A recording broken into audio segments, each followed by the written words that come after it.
the majority of what we purchase are herbal ingredients. So we've got everything like flowers, roots, like leaves, perennials, annuals. Like we've got the full wild harvested versus actual cultivated ingredients, the full range and perspective.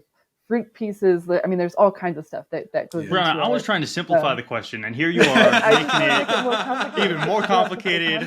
Yeah, we get in this whole conversation about like wild harvested versus cultivated ingredients, roots that you're pulling up out of the ground. We know that we can't apply one definition of regenerative blanket across the board in our supply chain.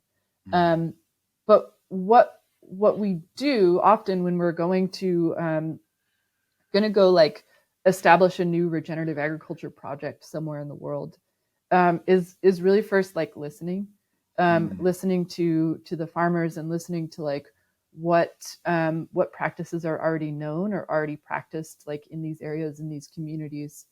And then when we, usually when we're going to launch a new project, we bring on a third party organization, somebody who is an expert in this area, because I'll always say I'm not a farmer and I'm not a scientist.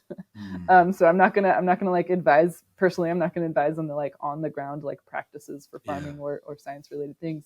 But we always bring in like a third party kind of advisor who is an expert in that space. And so sometimes they're from like local universities who know and understand like the really the local agriculture space.